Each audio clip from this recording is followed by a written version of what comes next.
네, 반갑습니다, 여러분.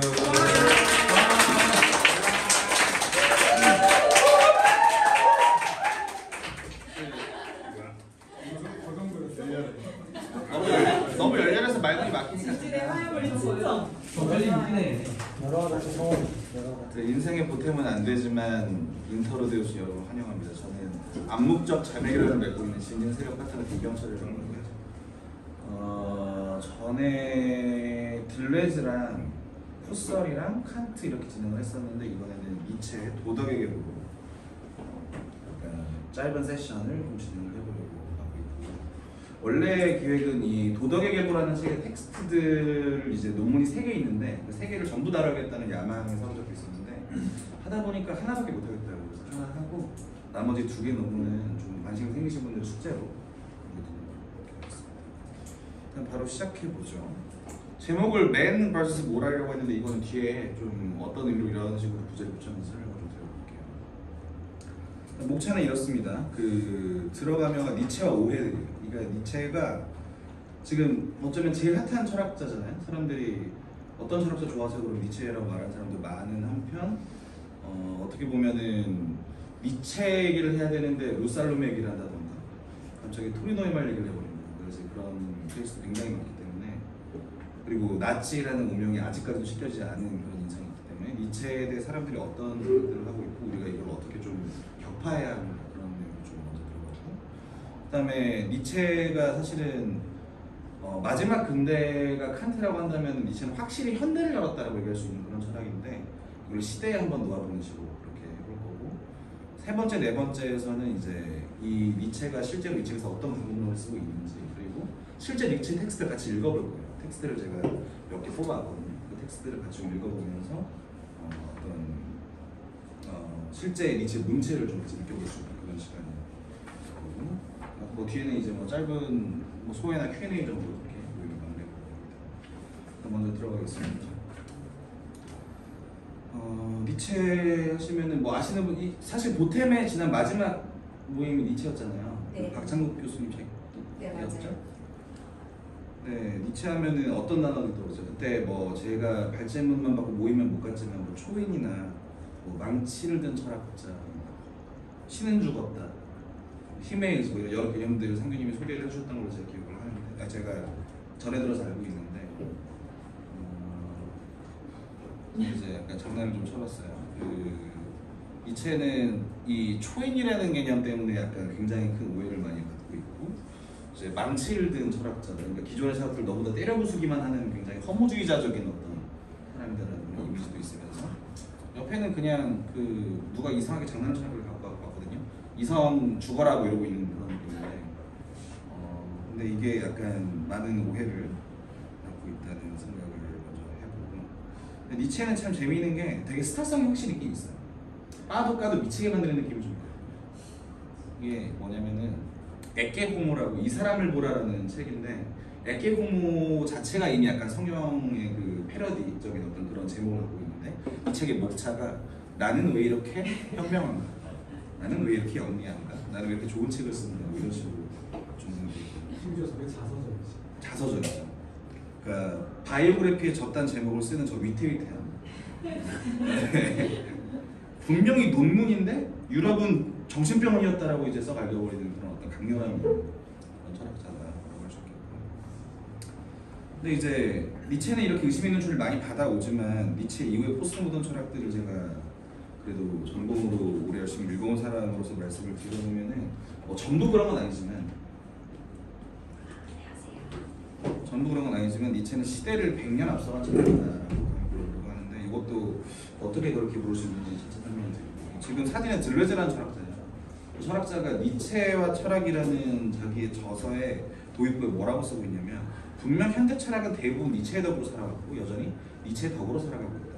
그러나 니체가 원했던 모습은 아니었죠. 이런 식으로 말하고 있는데, 들레즈의 말대로 니체는 현대를 열었다는 평가를 받는 사람입니다. 이게 우리나라는 영미 철학 전통이 약간 강한데, 일본 같은 경우는 프랑스 철학이나 독일 철학 전통이 좀 더 강하거든요. 근데 그쪽에서 현대 철학을 개척한 3인방을 누구로 재고 있냐면 프로이트랑 마르크스랑 니체를 갖고 있어요. 이 셋 다 약간 근대적인 주체 뭐 이런 개념들에서 벗어나는 그런 철학들을 했던 사람인데 어떤 식으로 가냐면 프로이트는 이제 무의식을 발견했죠. 주체로부터 무의식을 길어올린 사람이고 마르크스는 주체 자체를 억압하고 지배하는 어떤 구조를 발견하는 그런 사람이라고 한다면 니체는 어떤 사람이냐면 주체로부터 도덕을 발견해온 사람. 주체로부터 도덕 자체 혹은 그 선과 악 같은 개념을 사람이 알고 있는 진리랑 좀 한번 분리해 본 거의 시작점? 거의 유일한 철학자다 이렇게 얘기를 해볼 수 있을 건데 그래서 이 중세의 어떤 철학들의 테마에서 확실히 이제부터 니체로 벗어나는 그런 현상이 있는 건데 이거는 이제 시대에 대한 이 얘기를 좀 하면서 같이 얘기를 해볼 수 있을 것 같아요. 시대 얘기인데 이 장표는 제가 여러 번 활용한 장표인데 지금 가운데 보시면은 데카르트, 흉, 칸트 이렇게 표시되어 있죠. 그러니까 중세에서 근대로 이행하는 이 중세나 근대 철학의 테마는 어떤 거냐면 신학적 세계관에서 계몽주의를 발견한 세계예요.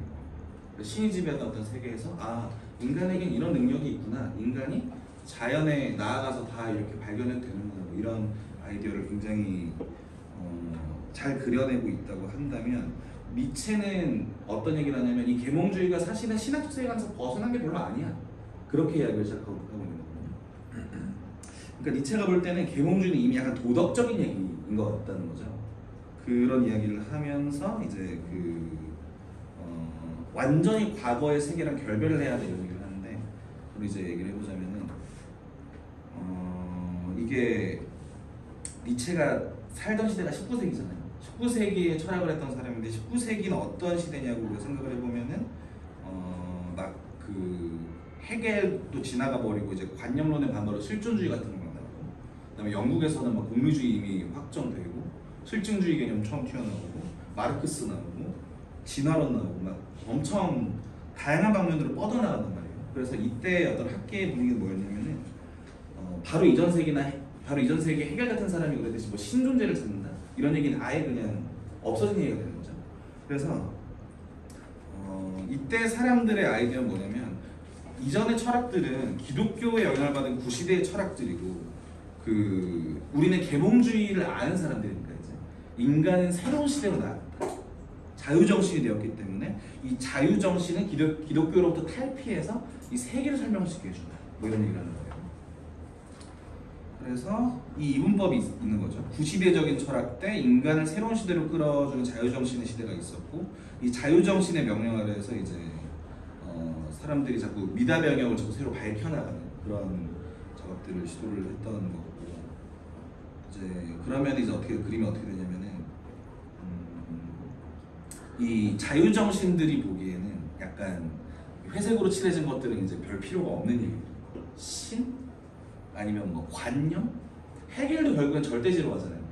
물론 헤겔이 뒤에 뭐 다른 식으로 영향을 주긴 하지만 이 우리가 지금 알고 있는 우리 시대까지 살아남은 어떤 계몽주의 전통에서 보면은 여기는 그냥 다 너무 사변적인 소리 하는 애들이고 그나마 합리론 정도 건져서 그리고 경험론이랑 합쳐가지고 이제 새로운 어떤 발견들 위주로 이야기를 하는 거죠. 그런 얘기들을 하는 시대라고 할 수 있겠고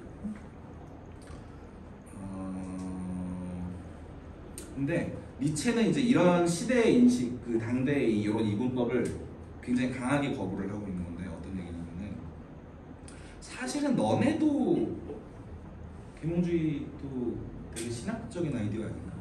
그것도 굉장히 선하게 있는 그런 아이디어 아닌가? 이런 얘기를 하는 거예요. 무슨 얘기냐면 계몽주의는 여전히 더 나은 상태 같은 걸 보거든요. 더 발전된 상태, 더 좋은 상태, 뭐 자유정신이란 말로 더 자유로운 상태를 꿈꾼단 말이에요.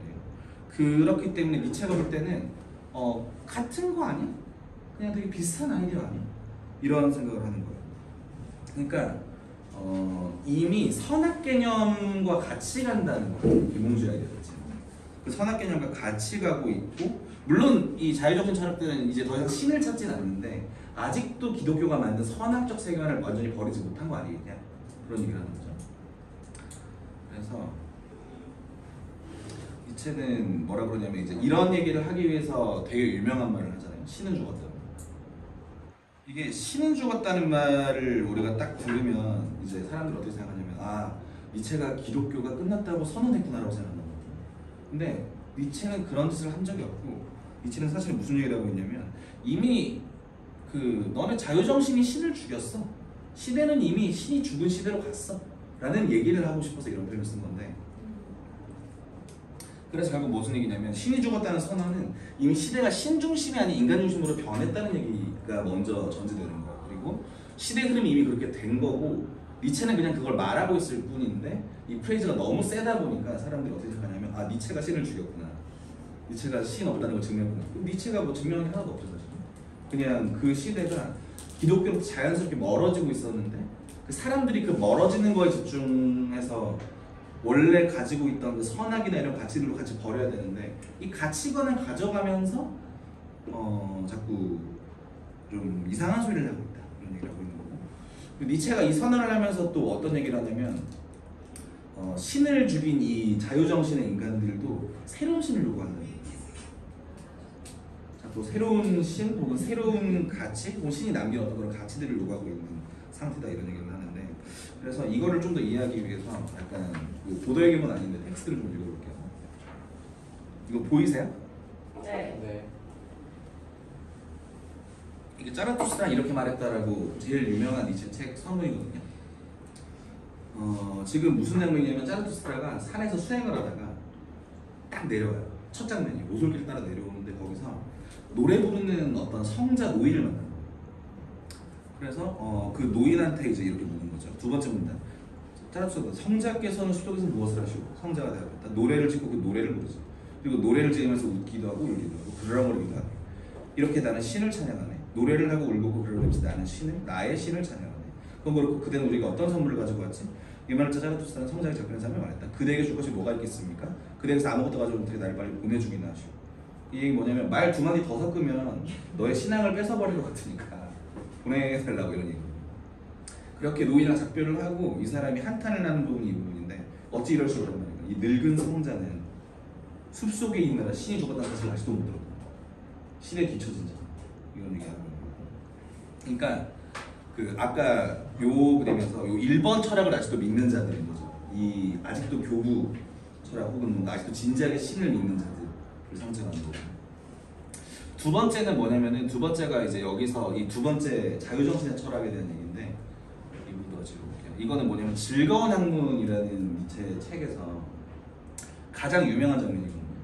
신을 죽었다는 선언을 가장 직접적으로 하는 그 장면인데, 읽어볼게요. 지금 뭐냐면 시장이에요. 시장 통해서 그대들은 밝은 대낮에 등불을 켜고 시장을 달려가면 끊임없이 나는 신을 찾노라, 나는 신을 찾노라고 외치는 광일에 들어본 일이 있는가. 그곳엔 신을 믿지 않는 많은 사람들이 모여 있었기 때문에 그는 큰 웃음거리가 되었다. 이제 사람들이 믿는 거죠. 신을 안 믿는 사람들이 시장 저작거리도 이미 많은 거예요. 이 사람이 이 광야를 비우는 거죠. 신을 잃어버렸다고? 신이 뭐 어디 이민 갔어? 신이 뭐 미아가 됐나? 뭐 숨어버렸나? 뭐 이런 식으로 비웃고 있는 거죠. 그래서 막 이렇게 깔깔대고 웃는데, 이 광인이 그 말을 듣고 그를 한가운데로 뛰어들어 꿰뚫는 눈길로 그들을 바라보며 소리쳤다. 신이 어디로 갔느냐고? 너에게 그것을 말해주겠노라. 우리가 신을 죽였다. 너희들과 내가, 우리 모두가 신을 죽인 살인자. 이런 얘기를 하고 있는 거예요. 이 말을 하면서 이제 뒤에 붙은 얘기가 뭐냐면, 지구로부터 태양을 풀어놨다는 얘기예요. 태양이라는 게 뭐예요? 태양이라는 게 뭐 당연히 아폴론을 떠올리시는 분도 있겠지만, 기독교적인 느낌을 섞으면은 그 이데아 자체, 위대함 자체, 누스 자체잖아요. 약간 신, 유일신 같은 걸 형상화하는 어떤 대상이 태양인 거잖아요. 근데 지구를 태양으로부터 풀어놨다는 얘기예요. 그러니까 우리는 그때 무슨 짓을 한 것인가? 이제 지구는 어딜 향해 가고 있는 건가? 모든 태양으로 떨어져 나온 지금 우리는 끊임없이 추락하고 있는 것이 아닐까? 뒤로 옆으로 앞으로 모든 방향으로 추락하고 있는 것이 아닐까? 아직도 위와 아래가 있는 것일까? 태양으로부터 벗어난 우리 인간이 그 태양이 있던 시절의 어떤 가치관 같은 거에서 완전히 놓여나 버렸는데, 아직도 위와 아래가 있다고 믿는 사람들이 있고, 근데 진짜 그런 게 있는 것인가? 그렇지 않은데 그것들이 되게 무시되고 있다는 얘기예요. 그래서 이제 그 선언이 나오죠. 신은 죽었다. 신은 죽은 채로 있다. 우리가 신을 죽인 것이다. 살인자 중에 살인자 우리는 이제 어디서 위로를 받을 것이다. 이런 식으로 이제 토대가 없는 시대가 돼요. 원래 기독교가 주던 어떤 토대 자체가 부정되어야만 하는 혹은 부정되는 그런 시대가 도래했다, 그런 얘기를 하고 있는 건데, 그래서 아까 그림인데 니체는 지금 이게 아까 그거였잖아요. 그 자유정신의 철학가들이 보는 쓸모 있는 것들, 쓸모 없는 것들을 분류한 그런 표였잖아요. 니체는 어떻게 그리고 있냐면 이렇게 그리고 있는 거예요. 다 똑같은 놈들, 다 선악의 가치관에서 전혀 벗어나지 못하는 것들이고, 다 뭐라고 할까, 구시되건 자유정신이건 인간이 토대를 잃어버렸음을 인정하지 못한 철학들이다, 이런 얘기를 합니다. 그래서 그런 점에서 니체가 바라보는 세계의 이해 방식은 상중의 방식이에요. 아까 이게 이분법이었죠. 기독교적 그 아직도 신을 믿는 구시대 철학이 있고, 기독교도 비교적 자유로워지는 자유정신의 철학이 있는데, 이 이분법에서 니체는 한 줄을 더 긋고 있는 거예요. 어떻게 긋고 있냐면, 위에 거는 이제 기독교 자체, 어떤 그 이건 뒤에 더 설명을 드릴 거예요. 기독교 자체. 두 번째는 신을 죽였음에도 여전히 어떤 토대를 찾는, 여전히 어떤 더 나은 상태 같은 걸 바라는 그런 자유정신들의 철학이 있는 거고, 마지막으로 니체가 하고 싶은 모든 토대가 없음을 인정하고 자기 자신에서부터 출발하는 철학이 필요하다. 그게 자기가 하고 싶은 철학이다, 이 얘기죠. 그래서 이 삼중의 방식은 보시면 아시겠지만 그 당대 통념, 심지어 지금도 남아있는 통념이랑 다르게 1번이랑 2번은 비슷하다는 거예요. 지금도 사실 우리는 1번과 2번을 대비되는 걸로 그리는 경우가 굉장히 많은데, 니체가 볼 때 1번과 2번은 굉장히 유비되는 이야기고, 우리는 이 진리와 거짓 이런 그림자에서 벗어나서 3번으로 나아가야 한다. 그러니까 온전한 인식 같은 건 없다. 다 인식이 아니라 관점이고, 명석하고 편명한 어떤 그런 게 우리 삶에 드러나는 게 아니라 우리 세계관을 갖는 것이고, 이런 얘기를 하는 건데, 그래서 결국에는 이게 이 그림만 놓고 보면 진짜 허무주의자라고 오해를 받을 만했죠. 전부 다 쓸데없다고 했습니다. 근데 니체가 하고 싶다는 건 결국에는 이것들을 다 물리치고 나서 자기를 긍정하는 어떤 그런 시도를 하고 있는 거예요. 모든 것을 때려 부수긴 하는데, 그 때려 부순 이후에 홀로 서 있는 나를 긍정하고 거기서부터 새롭게 자기 자신을 발견해 나가는 그런 철학에 대해 이야기를 하고 있는 거죠. 이 철학은 니체가 살아있던 때는 당연히 이해 못 받았어요. 왜냐면 19세기 동안에는 이 계몽주의가 갖는 발전의 아이디어가 너무 강했기 때문에, 온갖 것들이 다 발전했잖아요. 그때 처음 발명된 게 너무 많잖아요, 그 시대는. 그렇기 때문에 전혀 조명받지 못하다가 언제부터 다시 조명을 받았냐? 20세기부터. 그러니까 전쟁 이후부터. 약간 사람들이 드디어 우리가 신 같은 어떤 거대 관념을 죽였구나라는 걸 진짜 깨닫게 된, 어떤 비극을 통해 깨닫게 된 그 이후부터. 계몽주의가 뭐나요? 지금까지 말씀을 계몽주의를 조금 더 설명을 해야 좀 이해가 되지 않겠습니까? 계몽주의를 조금 더 설명을 해야 할 것 같다. 평소에 설명하시길 설명하시면 될 것 같아요. 평소에 제가 뭐라고 했죠? 근데 뭐 어려운 얘기는 아니니까, 계몽주의란 원래 뜻은 그거잖아요.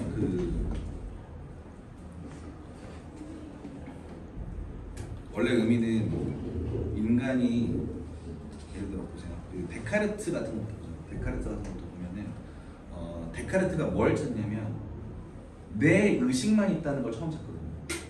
그러니까 그 전까지의 세계관은 신이 정한 세계관이었는데, 데카르트가 처음 한 것은 뭐냐면은 아무것도 명징하지 않고 내 의식만 명징하다, 이런 소리를 하는 거예요. 그 다음에 그 휴미나 저 경험론 같은 데서 무슨 얘기를 하냐면은 생각만으로 뭘 알 수 있는 거예요. 관찰을 하고 그 관찰을 확증해 나가야 진리 같은 걸 알 수 있는 거 아니겠냐, 뭐 이런 얘기를 하는 거잖아요. 그런 이야기들이 어떻게 쪼물쪼물 돼서 결국 어떻게 되냐면은 인간은 신이 정해준 세계관 아니든 바뀌든 상관없이 인간의 능력으로 자연을 포섭할 수 있구나, 인간의 능력으로 자연을 설명할 수 있구나, 결국 인간이 자연을 정복할 수 있구나, 그런 사고관인 거죠. 그런 사고관이 있는 거고, 이 사고관이 극단적으로 발달한 게 실증주의예요. 실증주의. 언젠가 모든 게 다 정복될 거라고 믿는 사람이죠. 그러니까 뭐랄까, 안 열린 과학의 비밀문은 있을지언정 언젠가 인간이 전부 다 과학의 비밀문을 열 수 있다고 믿는 거죠. 그러니까 그러니까 이렇다 보니까 니체가 뭐라고 하냐면 이 두 분류가 이렇게 되는 거예요. 구시대의 어떤 그 진짜 신학이랑 아까 제가 말씀드렸듯이 인간이 이제 자연에 대해 지배력을 갖게 되잖아요. 그 지배력을 갖게 된 어떤 자유정신의 철학이 있는 거죠. 이런 계몽주의적 정신이 있는 거죠. 이 두 개는 당연히 그 시대를 살아가는 사람들 입장에서는 대비되는 철학이에요. 왜냐면 매여있던 데서 벗어나는 것처럼. 근데 니체적인 아이디어는 뭐냐면은 이것도 이 자유정신의 철학도 안다 모른다가 이미 대전제가 되어 있지 않아요. 혹은 더 좋은 것과 나쁜 것이 이미 깔려 있지 않아요. 그게 신학이랑 그렇게 다르다고? 라고 얘기하고. 그러면 좀 될까요? 약간 좀 이해가 되죠? 이 사고 자체가 굉장히 파격적인 그 시대 사람들 생각해낼 수 없는 생각은. 그래서 그때는 쪽박을 찹니다. 제가 쪽박을 차고 언제 이게 그 다시 재조명이 되냐면 아까 말씀드렸듯이 전쟁 이후인데 그 지금 프랑크푸르트 학파라고 쓰긴 했는데 그 비판 이론이라는 철학 사조가 있었어요. 20세기. 저게 뭐냐면 전쟁 이후에 이성의 어떤 폭주를 우리는 경계해야 하는 법 이런 아이디어가 생겨났거든요. 그 아이디어를 사실 어떤 사람은 포스트 모던 출발이라고 얘기를 하는데 그 아이디어가 튀어나오는데 니체도 같이 튀어나와요. 아 이미 이런 얘기 했었네? 근데 그 얘기를 아무도 안 쳐다보고 있었어요. 왜냐면 그 니체의 철학은 나치에 부역되었다는 오해가 굉장히 강하기 때문에 그 당시에 독일 학계에서 진지하게 받아들인 사람이 거의 없었고 오히려 이제 이거를 굉장히 잘 드러낸 사람이 또 역시 나치에 부역했다는 오해를 사고 오해한다. 그 증거가 있는 하이데거 같은 사람. 그다음에 이건 오해가 아니죠. 이건 확증된 사실. 하이데거 같은 사람. 그다음에 현대에 와서 이제 니체를 가장 잘 표현하고 있는 게 들레즈랑 푸고예요. 그러시고 사실 뭐 여기서 이제 왼쪽 오른쪽은 제가 잘 모르니까 그냥 시작까지 보시죠. 저기도 니체가 있을까? 있겠죠? 여기 왜 물음표 있어요? 아 포스트 모더니즘이라고 이렇게 막 불러도 되나 싶어가지고 지금 3명을 이렇게 써놨는데 이게 사실은 이 덩어리 아닌가 싶어가지고 좀 애매해서 써놨어요. 하여튼 그래서 아까 뭐 한다 그랬어요. 모든 토대가 없어졌음을 인정하고 자기 자신에서부터 다시 출발하려는 철학을 한다고 했어요. 그러니까 아까 즐거운 학문에서 우리는 신을 죽인 살인자고 토대가 없어졌다는 걸 인정해야 한다 이런 식으로 얘기를 했잖아요. 그러면은 출발 지점이 어떤 토대가 아니라 자기 자신인 거잖아요. 그래서 이제 그 해석학이나 현상학이나 이런 것들이랑 이게 아다리가 잘 맞는 거예요. 왜냐면 현상학 같은 것도 내가 본 거에서 출발하는 그런 얘기고 해석학 같은 것도 뭐 이게 설명이 되게 다양하긴 하지만 관점에 따라 그 시대적 위치에 따라 어떻게 이게 달라지지 같은 이야기이기 때문에 그런 얘기. 그다음에 무의식이랑도 궁합이 좋죠. 무의식은 확증되거나 드러날 수 있는 게 아니기 때문에 무의식이랑도 궁합이 좋고 실존주의 말할 것도 없고 뭐 그런 얘기가 쭉쭉 있는 거죠. 그래서 이 아이디어가 이 후대 철학들이 이어지면 결국에는 문제가 뭐냐면 고정불변의 세계에서 생성변으로 나와요. 그 전에 선악, 뭐 진리, 거짓 뭐 이런 문제에서 관점으로 나와요. 결국 여기서 얘기하는 어떤 도덕이랄지 이런 문제들은 니체가 공격하는 도덕 이런 문제들은 진짜 덕 같은 게 있다고 얘기하는 그런 것들인데 니체 자신은 고정시키는 것 자체를 거부하는 식으로 그런 자신의 유체를 가져가는 거예요. 고정시킨다는 게 정의한다는 걸 의미해요. 비슷하죠. 그러니까 계몽주의적 아이디어에서는 정의도 고정이죠. 그러니까 이거 너무 얘가 비근하긴 한데 그냥 훅 얘기해 보면은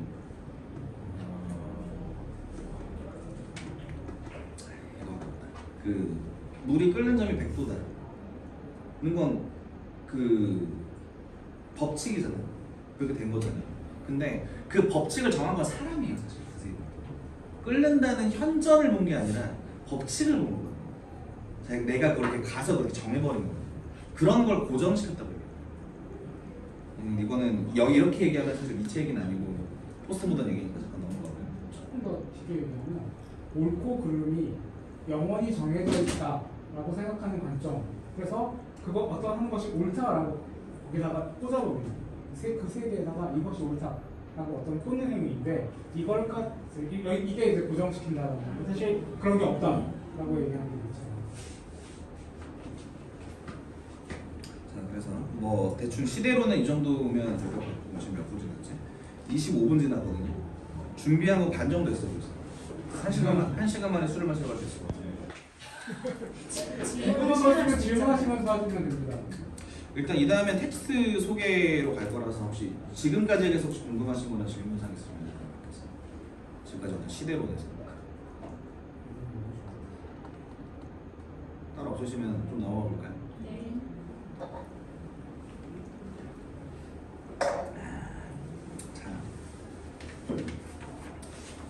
자, 대표작 4개입니다. 비극의 탄생이 니체의 첫 작품이에요. 그다음에 짜라투스트라는 이렇게 말했다가 이제 가장 유명한 책이죠. 가장 유명한 책이고 선악의 저편이 짜라투스트라는 이렇게 말했다가 너무 안 팔리니까 나오죠. 너무 안 팔려서 이 사람을 시적으로 쓰면 못 알아먹네? 하고 이제 그 좀 풀었어야겠다. 근데 풀어 쓴 게 그 모양이니까 이것도 안 팔리죠. 이것도 안 팔리니까 작정을 하고 논문식으로 쓴 게 있거든요. 작정을 하고 논문식으로 쓴 게 이 선악의 도덕의 계보예요. 이게 약간 그 일단 뭐 이거 밑에는 이제 도덕의 계보 밑에 이제 이렇게 논문이 3개 있다는 그런 표현이에요. 우리는 이거 1논문만 읽을 거예요. 선과 좋은 아픔에 대해서만 읽을 거고 2동 3논문은 그냥 제가 한 줄 요약해놨거든요. 그 정도만 보시고 나중에 한번 다시 살펴보시고요. 이게 뭐냐면은 니체가 하고 싶은 거는 결국 뭐예요? 3번이죠. 여기서 니체가 하고 싶은 건 3번이에요. 사실 자기처럼. 그래서 짜라투스트라랑 선악의 저편은 3번 얘기를 해요.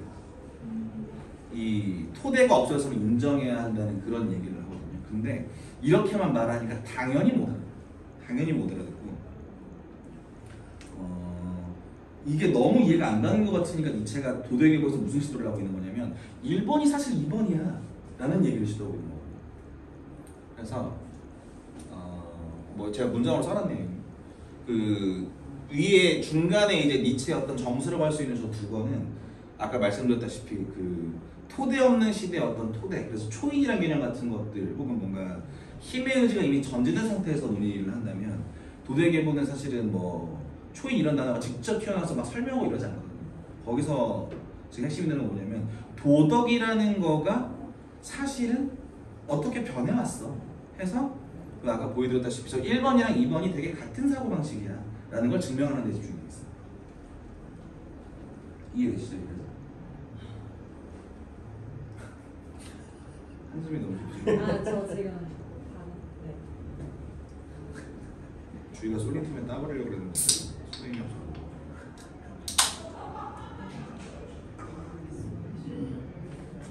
하여튼 그래서 우리는 이 중에서 도덕의 계보를 읽어. 그래서 오늘 할 내용도 뭐다? 아까 말씀드렸듯이 저 1번, 2번이 비슷한 거다라는 이야기를 이해해 보는 게 있으시는 목표예요.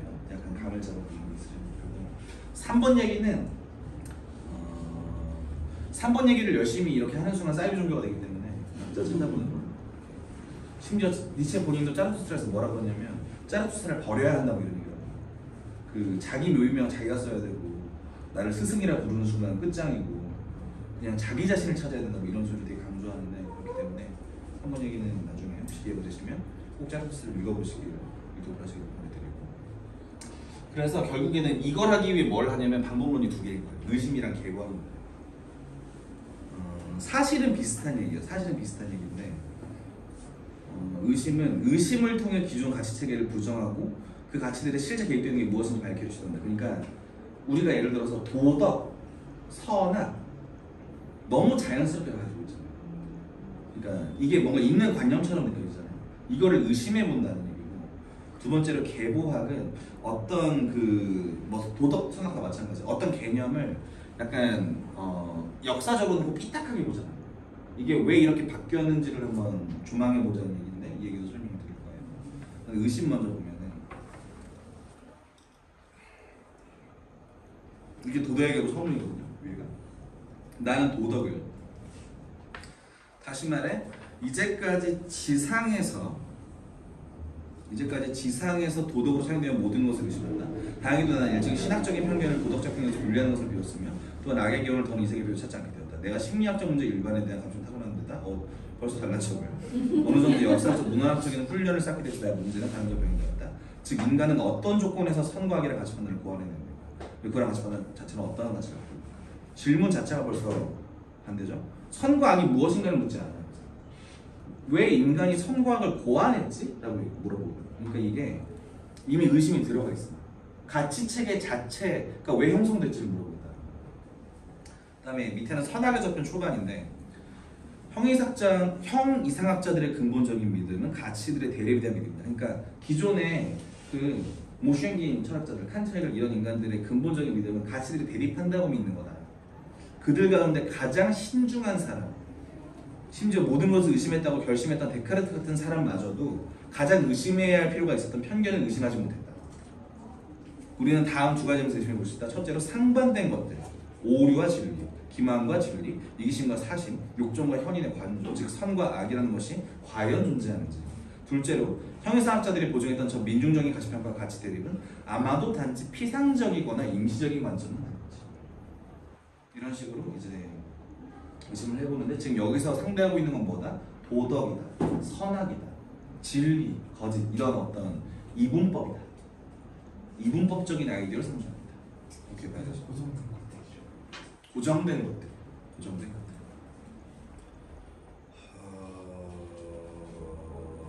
두 번째가 계보학이거든요. 이건 조금 더 어려워요. 이거는 제가 설명을 좀 자세히 드릴 건데 사건이나 텍스트 개념 등을 역사적으로 조망해서 개념의 이면을 드러낸다는 거예요. 그러니까 이게 무슨 얘기냐면은 예를 좀 들어보면은 미친놈이라는 단어가 있어요. 이 미친놈이라는 단어가 16세기, 15세기에도 같은 뜻이었나? 라고 생각을 해요. 혹은 21세기에 또 같은 뜻이었나? 근데 이게 이 미친놈이라는 단어를 다루는 의학의 연원을 봐서는 이게 안 풀리고 그 니체 이후의 사람이 하는 작업인데 이 미친놈을 어떻게 처리했는지 모르는 거예요. 15세기의 미친놈들은 추방당했거든요. 그리고 20세기의 미친놈들은 얻어맞아서 교정당했어요. 21세기의 미친놈은 보고받고 거기서 치료받거든요. 이런 식으로 이걸 맞잖아요. 보고받고 치료받잖아요. 이런 식으로 한 단어를 놓고 이거를 이렇게 시대적으로 꼬아보면은 아 이걸 쳐다보는 사람들의 관념이 어땠구나 같은 게 드러나요.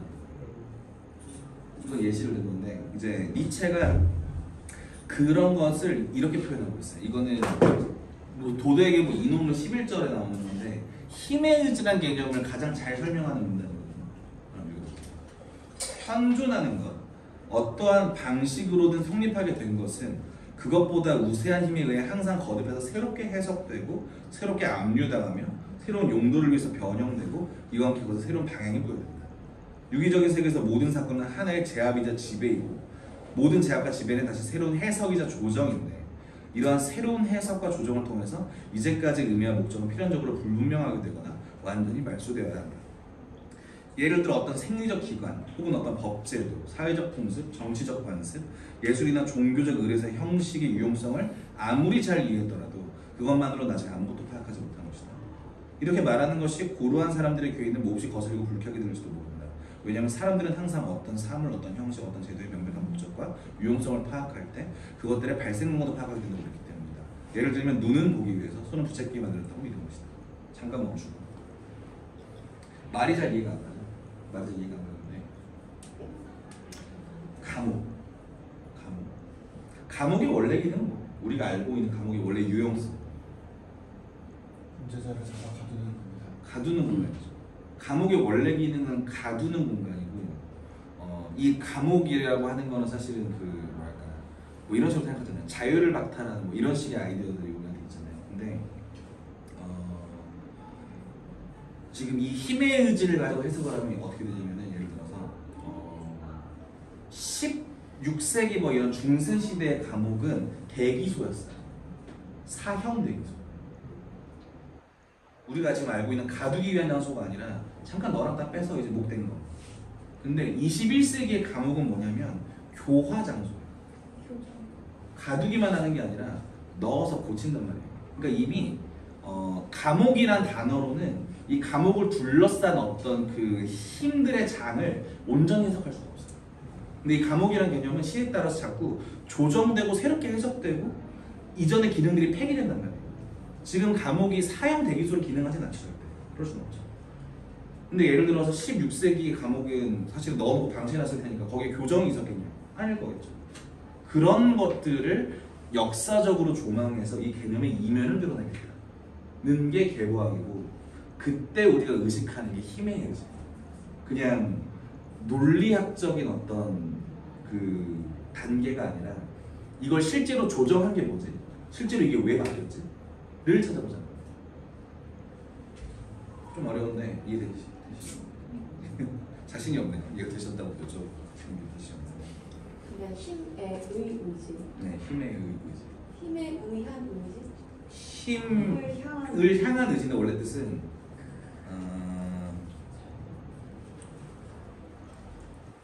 그냥 힘이라고 생각하셔도 될 것 같아요. 힘 자체라고 생각하시는 게 더 나아요. 힘 자체. 그러니까 이게 의지란 단어가 굉장히 19세기스러워서 우리가 헷갈리는데, 약간. 근데 그냥 어떤 뭐랄까 권력이나 그 시대의 어떤 사람들의 욕망이나 이런 것들이 겹치는 장 같은 거. 논리적이지 않은 어떤 장 같은 거. 그래서 다음 단 읽어보면 모든 목적, 모든 유용성은 하나의 힘의 의지가 힘이 더 약한 자를 지배하여 그 약한 것의 어떤 기능의 성질을 각인시켰다는 사실의 징표일 뿐이다. 그리고 어떤 사물의 역사 전체도 이와 같이 항상 새로운 해석과 조정이 계속되는 기호에 얹을 수 있다. 그러한 해석과 조정의 원인들 사이에 연관이 있을 필요는 없으며 오히려 사정에 따라서는 그런 원인들은 우연히 잇따라 생기고 교체될 뿐이다. 즉 원인 결과로는 힘의 의지가 작용해서 바꿔버린 대상의 원래 목적을 우리는 알 수 없게 된다. 그래서 표현이 이렇게 가는 거예요. 손은 붙잡기 위해 있나? 아니죠. 손은 그냥 있었죠. 근데 우리가 이거 손을 붙잡든 쓰든 먹든 이렇게 쓰는 거죠. 눈은 보기 위해 있나? 눈은 그냥 있는 거죠. 우리가 눈으로 보니까 눈을 보기 위해 있다고 믿어버리는 거죠. 방향이 반대라는 거죠. 이제 말씀하세요. 아니, 이게 되게 어려운 게 개념인데 그 아까 쇼펜하우어의 의지가 맞고요. 거기서 나온 단어가 맞습니다. 같은 의미인데 그 니체하고 쇼펜하우어의 결론이 다른데 쇼펜하우어는 그 의지의 포기를 통해서 행복을 얻으려고 했고 니체는 무슨 소리냐 그거밖에 없다. 오히려 그걸 휘두르는 것이 주체가 없다는 얘기를 하는 거예요. 그러니까 힘의 의지라는 얘기를 무시하려는 이유는 그걸 아까 병철님이 지금 손은 그냥 있었잖아. 손이 붙잡으려고 한 그 주체는 아니잖아. 이렇게 얘기했잖아요. 이게 만든 거거든요. 손은 붙잡으려는 어떤 의지를 가지고 있다고 하면 그것은 붙잡으려고 하는 의지지 손이 아니에요. 어려운 얘기인데 이제 니체를 계속 보다 보면 언젠간 이해가 돼요. 일단은 제가 치고 뭐 저는 사실 너무 절여져서 나도 지금 순간 절여 때가 왔어. 1년에 올해 니체 책 한 10개 읽은 것 같은데 너무 절여져가지고 뭘 알고 모르고가 좀 헷갈리기 시작하는 점이라 약간 하는 게 많아요. 많이 보다 보면 이해가 되는 게 다른 거죠. 세뇌되는 게. 그것도 힘의 의지. 그러니까 그 힘의 의지를 제일 이해하기 쉬운 표현이 이거는 가지고 가시면 언젠간 이해해 주실 텐데 힘의 의지는 실제로 동작하는 의지라기보다는 상태라고 생각하시는 게 좋습니다. 초인 가치가. 그러니까 어떤 힘의 의지는 계속 작동하고 있는 상태야. 이렇게 생각하시는 게 조금 더 부연드리면은 힘의 의지라고 하는 게 뭔가 내가 윌포스를 가지고 막 이러는 것 같은데 그게 아니라 약간 작용 자체를 얘기하는 어떤 방향성 작용 자체를 얘기하는 거고 예를 들어서 저는 회사의 힘의 의지에 휘둘려서 오늘 출근을 했거든요. 제가 원래 이번 주 재택이었는데 그 누가 이렇게 어떤 되게 높으신 분이 목요일에 꼭 나와서 뭘 해라고 지시를 하고 제가 끌려 나왔는데 이때 이 사람은 내가 나오길 바란 건 아니고 그냥 뭘 시켰을 뿐이거든요. 근데 저는 거기서 자연스럽게 이렇게 일어나왔어요. 일어났는데 이런 작용들을 보면은 이 되게 비근하고 재미없는 이 예시에서도 가만 생각해 보면은 나를 끌고 나온 물리적 힘이 존재하는 게 아니에요. 그냥 작용만 있는 거예요. 그냥 딱딱딱 돌아가 버린 어떤 작용들만 있는 거예요. 저는 사실은 또 저도 볼 때 제일 이해하기 쉬웠던 개념은 유행이나 트렌드였어요. 유행이나 트렌드는 누구도 그렇게 하라고 하지도 않고 그걸로 인해서 어떠한 실익이 실제적으로 보여지는 건 없지만 그거를 해야 된다는 강박이라는 힘이 작동해서 많은 사람들이 동일한 그 트렌드에 자기의 라이프 스타일을 억지로 끼워 맞추거나 그걸 소비해요. 그래서 저는 이거를 이해할 때 트렌드나 유행에 대해서 사람들이 작동하는 모습과 닮았다고 생각했어요. 되게 좋은 예시입니다. 그리고 그 말씀 듣고 하나 더 떠올랐는데 이런 비근한 예시 말고 약간 위험한 예시를 들어보면은 예를 들어 어떤 거냐면은 최근에도 우리나라는 굉장히 정치적으로 우병화 작용하고 돼 있으니까 이런 거죠. 그 군부 독재가 생기기 위한 어떤 쿠데타 상태를 우리는 지금 이걸 쿠데타라고 부르는데 그 당시에는 구국의 결단이었을 거예요. 이 표현들은 굉장히 힘에 의지적이에요. 이게 쿠데타로 바뀐 건 군부 독재가 끝났기 때문에 쿠데타로 말이 바뀐 거지. 그 시대는 당연히 이건 구국의 결단이었어요. 근데 이거는 논리거나 어떤 그 사실이거나 실증이 아니거든요. 그냥 그 시대를 살아가는 어떤 사람들의 힘에 의지의 결과물이거든요. 이런 식으로 작용이라고 생각하시면 돼요. 약간 접근이 되시죠? 근데 왜 그런 것들은 힘이라고 empower라고만 해도 될 것 같은데 왜 의지가 왜냐면 이건 항상 방향성이고 경량. 뭔가 꿈틀거리는 방향성이고 그러니까 마이트가 아니라 어떤 힘의 그 강도의 총량 이런 뜻이 아니라 항상 어떤 방향으로 가는 거예요. 제압하고 조정하고 돌려버리는 거예요. 얘기를 해드리면 더 헷갈리실 수 있는데 박창국 교수님이 어떻게 해석을 하셨냐면 번개가 치면 번개가 번쩍 치면 꽝 소리가 들리잖아요. 그런데 그 꽝 하는 소리는 번개가 내는 거예요. 이게 이제 박창국 교수님 얘기인데 저희가 있습니다. 소리는 그냥 난 거지 그 성광이 그 소리의 원인은 아닙니다. 이게 힘의 의지를 설명하시면서 박창국 교수님 하시는 아니거든요. 그러니까 더 헷갈리실 수 있습니다. 아니, 인정하겠습니다. 얘기하시면서 계속 아니, 아 나도 저려졌구나 한숨을 봐. 아니, 다시 설명드리면 힘의 의지 이유는 뭐냐면 예를 들어서 아까 구국의 결단이랑 쿠데타 얘기를 들었잖아요. 그러니까 이거는 해석되어야 하는 거예요. 그러니까 멈춰있지가 않고 해석되어야 하는 거예요. 둘 중 하나로든 아니면 뭐 다른 식으로 해석이 되어야 하는 건데 이 해석되어야 하는데 기본적으로 방향성이 생겨버리는 거예요. 거기에 윌레라고 부르는 거예요. 의지가 있는 거예요. 근데 이거는 내 의지, 인간의 의지 이런 게 아니라 작동 자체의 의지가 있는데 그거는 이제 뭐랄까 나 내일부터 뭐 이런 의지가 아니에요. 그런 의지가 아니라 작동의 방향성이 있다, 벡터가 있다 이렇게 얘기하시는 거예요. 저게 첫 줄에 있는 내용 아니에요? 그렇죠. 첫 줄에 있는 힘에 항상 그래서 새로운 방향이 보여요. 이게 어떤 순간이 아니고요.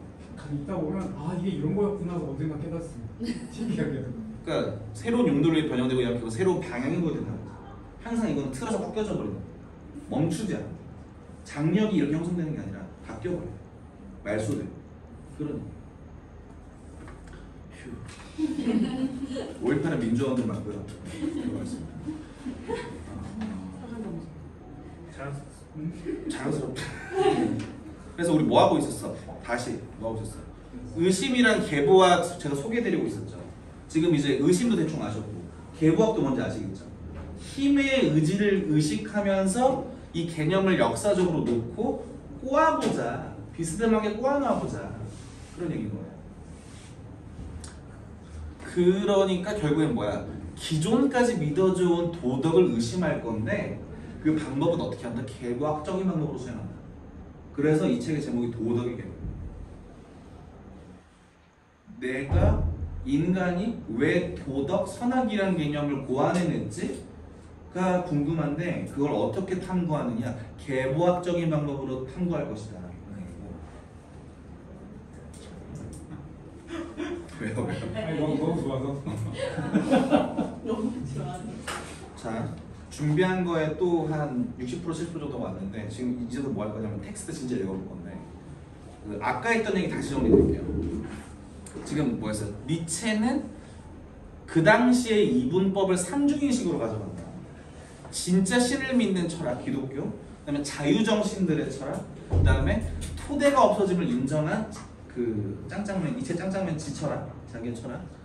그 이 토대 아래에서 기존까지 믿어준 도덕, 즉 1번을 의심할 건데 이 1번을 개부학적으로 드러내면 1번, 2번이 같은 뿌리를 갖고 있다는 게 들어요.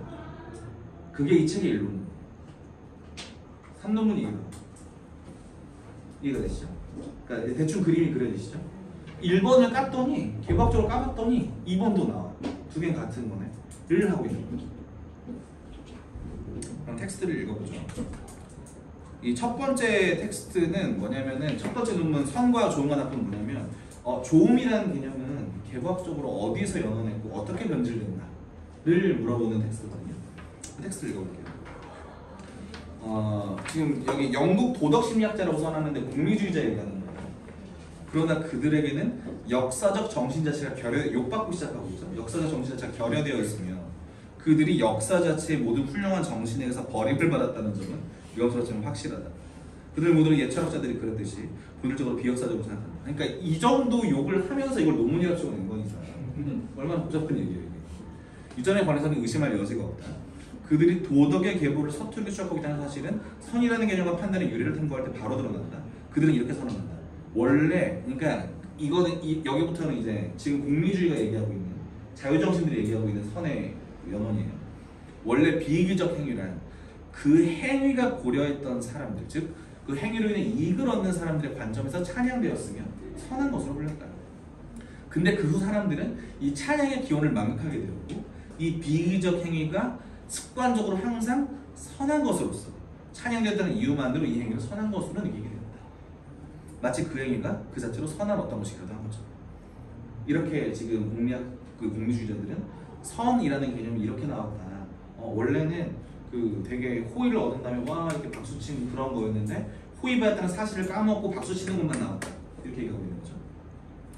이런 최초의 추론에 이미 영국 실험을 갖는 전형적인 기술적 컴퓨터를 직시할 수 있다. 규제가 생략해버렸는데 오류, 기만 뭐 이렇게 막 까고 있거든요. 그래서 나에게 무엇보다 분명한 것은 이 공리주의자들의 이론이 조음이라는 개념의 기원을 그릇되고 찾고 있다고 설정하고 있다는 것이다. 무엇이 조음인가에 대한 판단은 호의를 받는 사람들로부터 비롯되는 것이 아니다. 오히려 그러한 판단은 좋은 인간들 자신에게서 비롯된 것이다. 이해가 안 가시죠? 바로 이해가 안 가세요? 일단 공리주의는 선을 뭐라고 얘기합니까? 다음 장에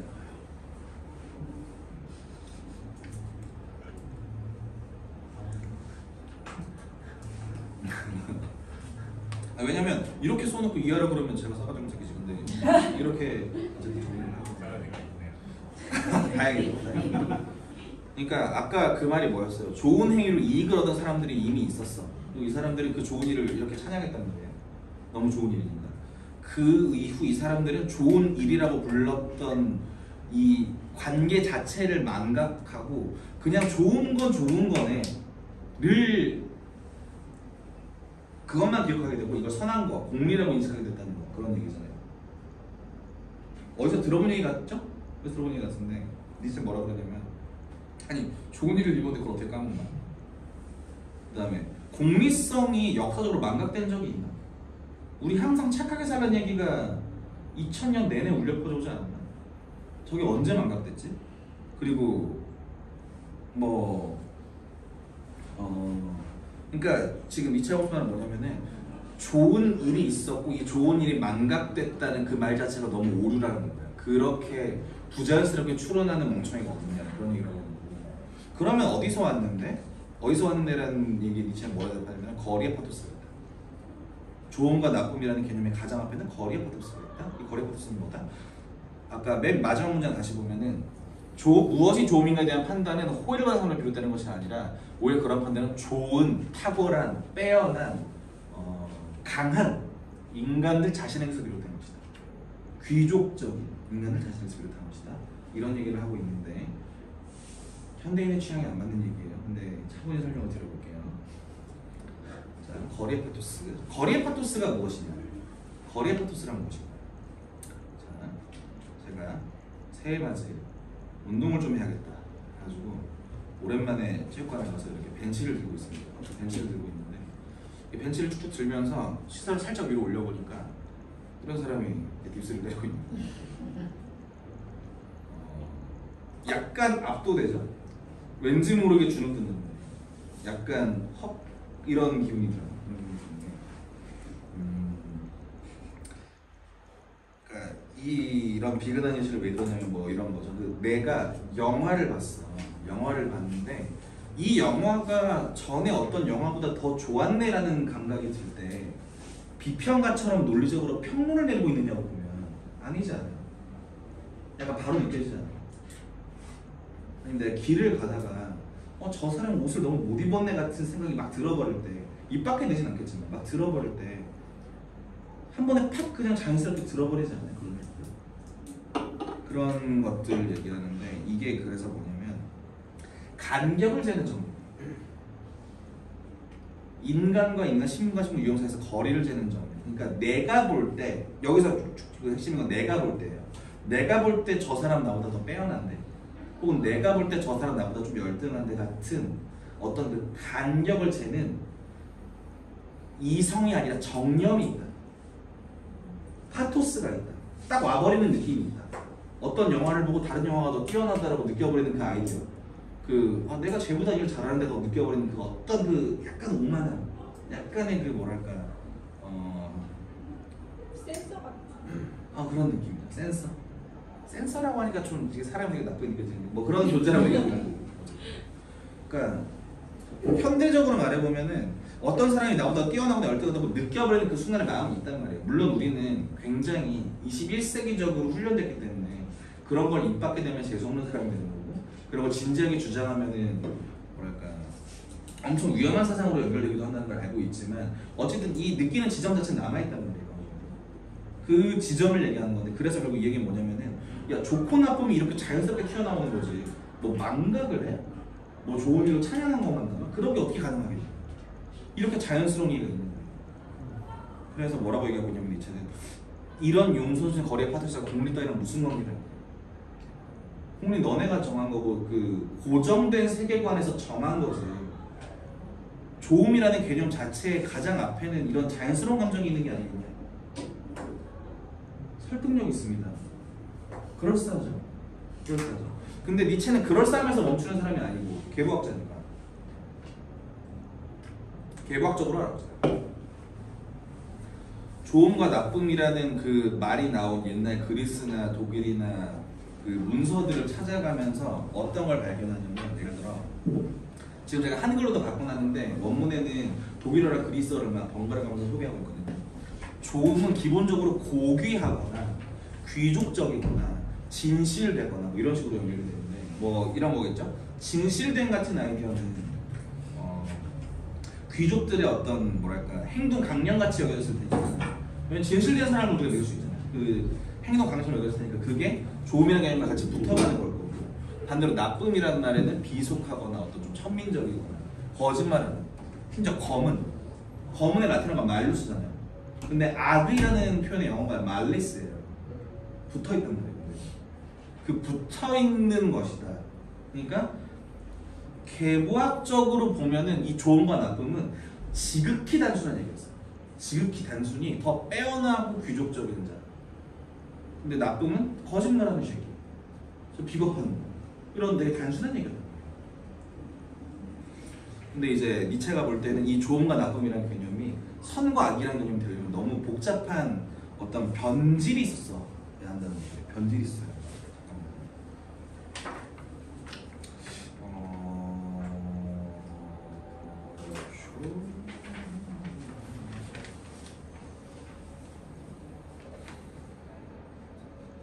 진짜 도움 안 된다, 자, 어떻게 변질되었나에 대한 얘기를 할 거예요. 그러니까 지금 이런 거죠. 좋다고 말할 때 우리 지금 현대적인 감각을 생각해봤을 때 귀족적이라고 말하는 건 아니잖아요. 물론 이 표현들이 대충 다 납득은 되는 자연스러운 우리에게 아직 남아있지만, 좋다는 말은 훨씬 복잡한 말이잖아요. 선하다는 말은 훨씬 복잡한 말이잖아요. 너 되게 착한 남자야. 굉장히 복잡한 생각이 듭니다.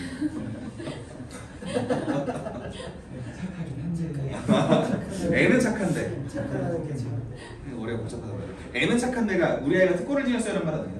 그래서 그게 어떻게 변질되어 갈지 이런 조리를 하기 위해서 니체가 어떤 사람들을 데려오냐면 이 두 집단을 데려오는데 기사적인 평가 방식이 있고 성시적인 평가 방식이 있어. 다시 아까 지금 여기서 얘기하고 있는 거예요. 좋음은 고귀한 귀족적인 뭔가 그 거리의 파토스적으로 그냥 빼어난 더 강한 뭐 이런 거라면 나쁨은 더 약하고 비열하고 어떤 저열한 뭐 이런 거겠죠. 그런 관점에서 이 말들이 어떻게 바뀌었냐를 추적하는데 이 추적을 하기 위해 이 두 집단을 갖고 있다. 기사적인 평가 방식이 있고 성적인 평가 방식이 있습니다. 뭐겠어요? 기사적인 평가 방식은 뭐겠어요? 기사가 좋은 기사가 되려면 전쟁 잘해야 돼, 힘세야 돼, 쾌활해야 돼, 춤추고 막 좀 약간 야만적인 짓도 할 줄 알아요. 명민하고 지배욕이 있고 어떤 쾌활함이 있고 투지가 있고 이런 아이디어라면 성직자들은 이런 좋음을 거부해야 살아가는 거죠. 둘이 전쟁하면 개박살날 거죠. 기사를 이길 수가 없죠. 그리고 전쟁이나 모험, 사냥춤 이런 건 당연히 수행 불가능한 거고. 근데 이렇게 보면은 지금 여기서 이미 약간 단초가 있는 게 성직자들은 이런 어떤 명민함이나 지배욕 같은 거를 손쉽게 오만함이나 방탕함으로 바꿔버린단 말이에요. 어떤 그 쾌활함 같은 거는 약간 그 뭐랄까 좀 어리석음 이런 식으로 할 수도 있는 거예요. 그러니까 그 원래 거리의 파토스적인 아이디어로 이 행동이 기사적인 사고방식이라면 성직자적 사고방식은 행동을 기피하는 식으로 작동해요. 왜냐면 행동을 하면 못 이기고 행동을 하면 지배당할 거니까 작용을 할 수 없고 약간 이렇게 짓눌릴 거니까 그 관점에서 니체는 이 개념들이 변질되었다고 봐요. 좋음과 나쁨이라는 거리의 파토스적인 자연스러운 이 가치 판단이 가장 오래된 이 가치 판단이 성직자적 평가 방식을 통해서 변질된다. 어떻게 변질되냐? 이렇게 변질돼요.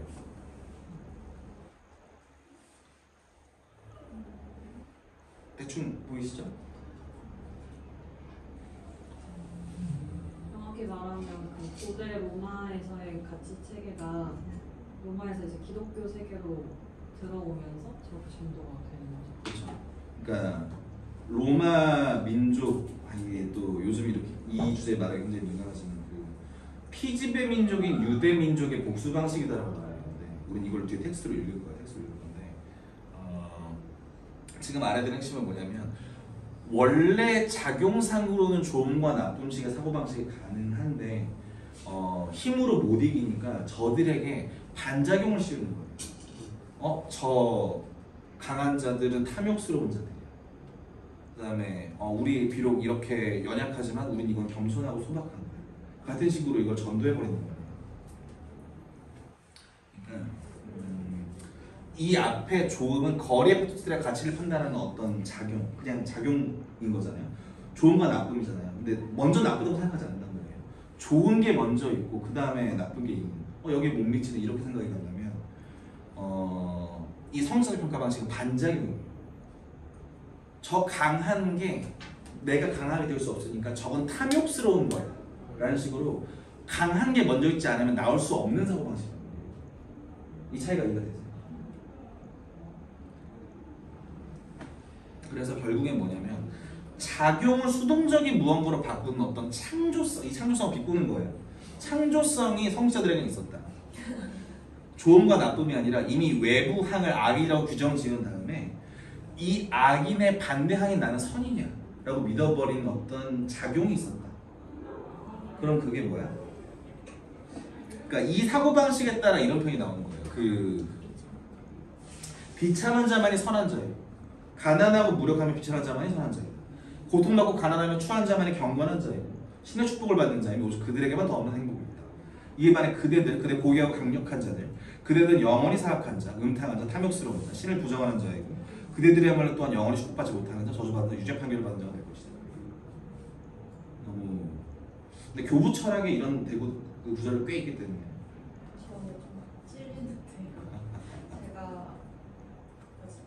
부자들이 못할 것 같은 거 잠좀 사고 싶은 거 있어. 맞습니다. 정신승리입니다. 정신승리. 원하는 거죠. 그래서 이 피지배 민족은 철저한 가치의 전도를 통해 복수를 하는데, 그래서 도덕에서 노예 반란이 일어나는데 놀랍게도 이 노예 반란을 2000년 동안 이겨왔어요. 왜? 사랑이라는 스킬을 썼기 때문에. 사랑이라는 스킬을 쓰고 2000년 동안 이겼다. 여기 혹시 교인이 계시면 너무 뒤늦은 사죄지만 바로 옆에 계세요. 자기 파괴 받는다고 밖에 있어 죄송합니다. 그래서 뭐냐, 기사적 평가 방식은 귀족 도덕, 성적 평가 방식은 노예 도덕. 다시, 귀족 노예가 현대에 현현한다는 얘기가 아니라 지배 민족의 로마적인 도덕, 피지배 민족의 복수에 젖은 도덕. 그래서 귀족 도덕, 노예 도덕. 근데 이 귀족 노예라는 단어가 너무 세다 보니까 사람들이 약간 공격적으로 봐야 되는데, 개보학하고 있어요. 우리 어떻게 변질되었나 보이는 거예요. 지금 2000년 전에 얘기하고 있는 거예요. 그런 걸수 있을 것 같아요. 우리 선생님 마지막 세션에 저 얘기를 했었어요. 이거의 제대로 된 버전을 듣고 계시죠. 그래서 텍스트를 읽어봅시다. 이 얘기를 하고 니체가 또 신나게 얘기하거든요. 그러나 그대들은 이러한 사실을 이해하지 못하겠다고. 그대들은 승리하기 위해서 2000년을 필요한 저 사건의 도른을 가지고 있지 못하단 말인가? 그렇다고 해서 이상한 것은 없다. 오랜 세월 동안 비슷한 사건을 조망하고 통찰하고 있기 때문이다. 승리하기 위해 2000년을 필요한 그 사건이란 다음과 같은 것이다. 복수와 증오, 유대적인 증오, 일찍 지상적 의뢰가 없던 가장 깊고 숭고한 증오, 즉 이상을 창조하고 가치를 변조하는 증오. 아까 말씀드렸죠. 가치를 전도하고 반작용을 창조해내는 이 증오의 나무줄기에서 똑같이 전례가 없는 어떤 거지. 즉 하나의 새로운 사랑이, 모든 종류의 사랑 중에서 가장 깊고 숭고한 사랑이 자라는 것이다. 예수 얘기하고 있어요. 이것 또한 다른 어떤 종류의 사랑일 수 있겠는가? 그러나 그러한 사랑이 복수에 대한 적 갈망을 참으로 부정하는 것으로서, 즉 유대적 증오에 대립하는 것으로 생각해서는 안 된다. 사실은 정반대이다. 이러한 사랑은 저 증오의 나무줄기로서, 그래서 꽃봉오리로서 가장 순정한 광명한 죄표 속에서 의견을 보는 것을 자랑해 봅시다. 사랑과 복음의 화신인 이 나사렛 예수, 가난한 자, 병든 자, 죄인에게 축복과 승리를 가져다준 이 구세주, 그야말로 가장 선택하고 정하기 어려운 형태의 유혹이자 이성적인 신앙을 갖고 저희들 것이 유혹이면 우회로가 아니야. 말 긴데 아까 여기 생각하시면 돼요. 전도됐잖아요. 전도하더라도, 원래라면 전도하더라도 또 지배당하고 투명해지게 꺾여버리면 끝나는 건데 안 끝났어. 왜냐면 이게 사랑이거든. 이게 뭐랄까, 하느님 아버지, 저들은 저들이 하는 짓이 뭔지 모르나이다. 저들을 긍휼히 여기소서. 같이 가는 거예요. 그러니까 이미 이건 우회로예요. 그리고 이미 이건 빠질 수 없는, 그러니까 빠지지 않는 걸 선택할 수 없을 정도로 강력한 우회로, 유혹이었다. 뭐 이런 얘기를 합니다. 그래서 계속 읽어보면은 이스라엘은 겉으로는 이스라엘을 적대하는 자이지. 이거 읽기 좀 힘들다, 그죠? 요즘 읽기 좀 힘든데, 이스라엘을 해체하는 자로 보이는 바로 이 구세주라는 우회로를 통해서만 그들의 승부와 목숨이 긍정 목숨을 달성한 것이 아닌가. 이스라엘 전체가 실제로는 자신의 복수의 도구였던 것을 마치 불구대산의 원수였던 것처럼 전 세계 앞에서 부인하고 십자가에 못 박을 수밖에 없었던 것. 이와 함께 세계 전체가, 즉 이스라엘의 모든 적대자가 아무런 의심 없이 바로 이 미끼를 물게 됩니다. 이것이야말로 참으로 위대한 복수 전략이자 멀리 내다보는 지하에서 사전 계획에 따라 설정된 복수의 의미는 흑마술이 아닙니다. 지금 대충 있는데 대충 이해되시죠? 뭔 소리인지. 네. 다른 한편 아무리 정신이 섬세해도 이보다 더 위험하게 생각할 수 있을까? 유혹하고 도취시키는, 그리고 마음의 싣고 타락하게 만드는 힘이라는 면에서 신성한 십자가는 저 상징에, 십자가에 매달린 신이란 저 전율할 만한 역설에, 인간을 구원하기 위해 신이 자신을 십자가에 못 박는다는 상상할 수 없을 정도로 잔인함의 극을 달리는 저 신비에 비교할 만한 것이 있을까? 적어도 확실한 것은 이러한 표시 아래, 이거 라틴어로 써놨죠? 지금 교부 비고 있는 거예요. 이러한 표시 아래 이스라엘이 복수하고 모든 가치를 전환함으로써 모든 다른 이상, 모든 고귀한 이상에 대해서 지금 승리를 거두었다는 점. 로마도 망했죠. 로마도 신성 로마 제국이 되어버렸어요. 모든 그 이전의 고귀한 가치들은 이미 전부 다 몰락했어요. 이 선악의 개념. 원래는 피지배 민족의 정신승리였는데 그게 정신승리로 안 끝나고 모든 가치를 다 삼켜버렸다.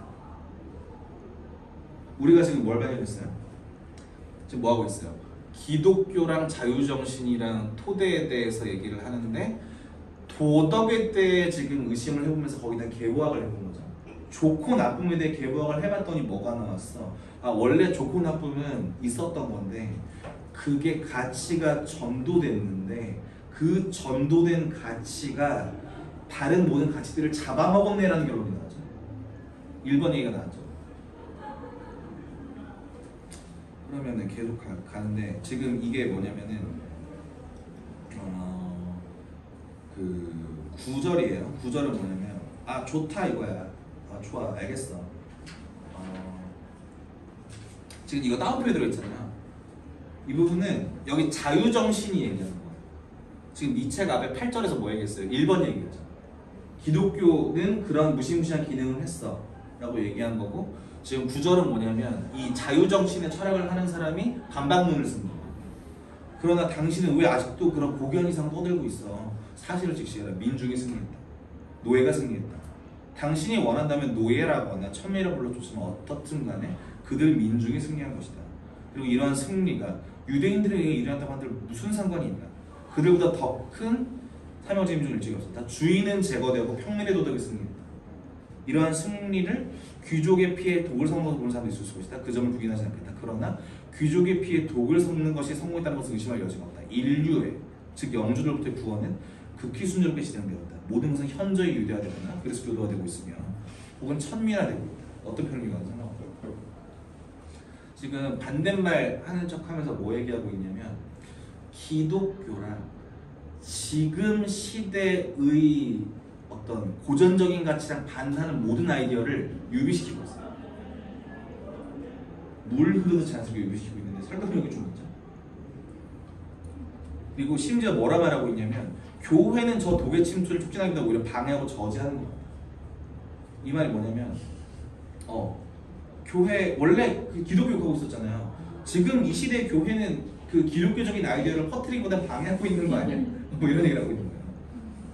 그런데 바로 이전 전에 교회가 있어 유용할 수 있다. 교회가 더 섬세한 지성과 진정한 현대주의에 반하는 조예하고 촌스러운 것에 대해서 실로 분명하다. 교회는 사람들 유혹하기보다 오히려 소외시키고 있다. 교회가 없다면 우리 가운데 누가 자유로운 정신이 될 것인가? 교회가 박해했기 때문에 우리가 더 자유로운 정신이 되고 우리가 반발심을 가지고 이제 그 생각을 설파하고 이렇게 됐지. 그러니까 교회를 약간 비꼬고 있는 문단인 거예요. 이 문단은 뭐 다 이해하실 필요는 없고 그냥 뭐랄까 그 지금 니체는 위의 문단에서 귀족과 아까 노예 얘기했잖아요. 지배와 피지배 얘기했잖아요.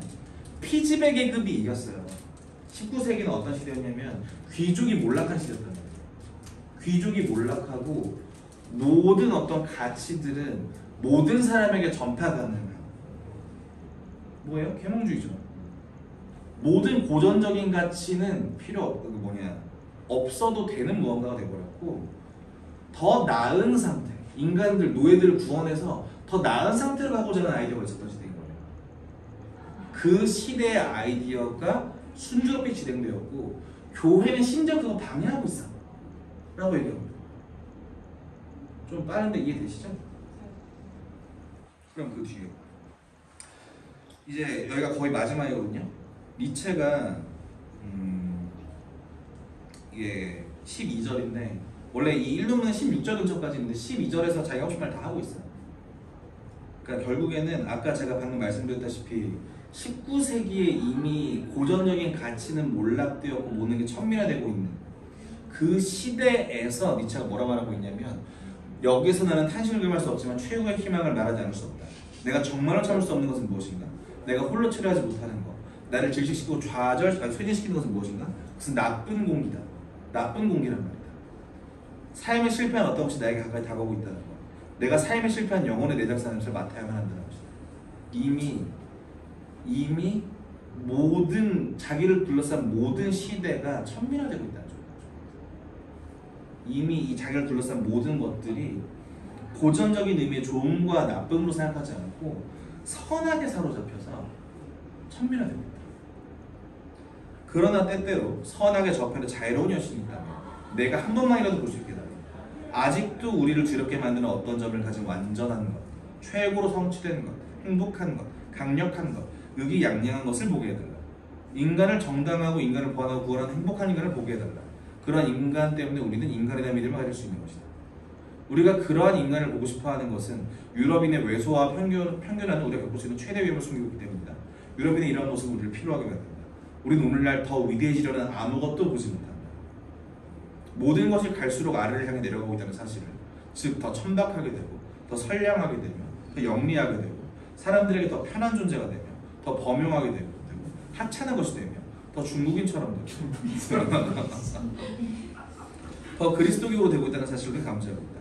인간이 갈수록 더 선량하게 되고 있다는 사실은 의심할 여지가 없다. 바로 여기에 유럽의 숙명적 불행이 존재한다. 우리는 인간에 대한 두려움과 함께 인간에 대한 사랑도 경외도 희망도 심지어 의지조차 상실해버렸다. 이제 인간의 모습을 우리를 필요하게 만든다. 이것이 니힐리즘 아니면 오늘날 무엇이 니힐리즘이다.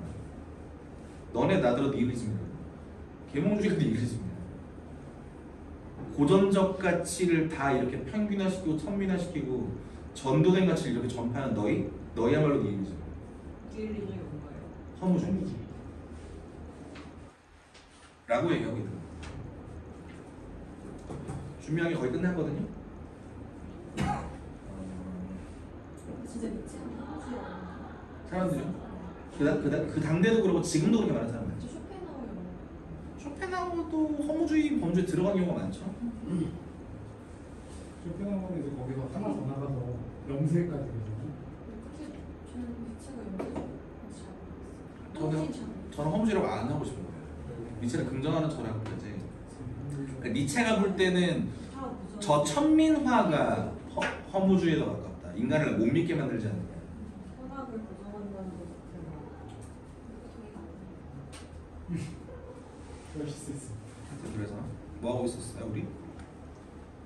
조음은 개과학적 어지러움과 어떻게 변질되었나를 하고 있었고, 귀족 도덕에 반하는 노예도덕의 가치 전도가 조음을 왜곡시켰다. 그리고 이 가치 전도는 지금까지 내려오고 2000년을 승리해왔고, 이 내려온 것들이 이 기독교적인 아이디어가 당신들은 기독교랑 계몽주의를 분리하는데 이건 이미 전도된 가치 속의 이야기래요. 너희는 조음으로 생각하지 않냐. 너희는 너희의 거리의 파트로 생각하지 않냐 라고 하고 있는 거예요. 1번이랑 2번이 같아졌죠 지금. 나머지 2논문 3논문은 그냥 간단하게 하면 이렇게 죄의식이나 양심의 가치가 개박적으로 어떻게 발생했는가. 원래는 빚을 갚는 마음일 뿐이었는데 종교가 이걸 내면화시켰어요. 그 다음에 금융주의적 이상이란 무엇이 우리가 어떤 의미를 갖는가. 그건 영혼을 육체 앞장모습으로 두는 도구예요. 다 기독교 공격이고 1번, 2번이 같이 가는 개념이에요 라는 결론을 내는 책들, 그런 논문들이고, 근데 1번이 제일 열렸어요. 1번은 너무 충격적이라서 이제 여러 번 읽어도 쉽게 되는 그런 내용들이고. 자, 그럼 다시 왜 니체가 뒤에 다 열명을 줬는지 아시겠죠? 그 방금 말씀드린 가치의 전도, 선악, 계몽 이런 것들은 현대에 와서는 굉장히 또 부정되는 인상이 있는, 예를 들어 책을 읽으실지 모르겠지만 물고기는 존재하지 않는다 읽으신 분들은 아시겠죠? 데이빗 스타존의 태도인 거예요. 그 당시 계몽주의, 그 당시 어떤 세계의 모든 물고기에 대한 슬롯이 있어서 슬롯이 100만 개든 1000만 개든 나는 이렇게 채워 넣으면 채워진다 라는 아이디어를 거부하고 싶어. 네가 이름 붙인 거잖아. 네가 판단한 거잖아. 왜 그런 슬롯이 있다고 얘기하지? 그런 건 없는데, 고정된 건 없는데, 다 생성 변화 없는데 라는 철학들로 전부 내려와서 이 뒤에 철학은 들레즈가 얘기했듯이 전부 다 니체한테 빚을 지고 있어요. 이 얘기를 니체가 처음 하고 니체만큼 잘한 사람이 아직 없어요. 여기까지가 오늘 준비한 내용이고, Q&A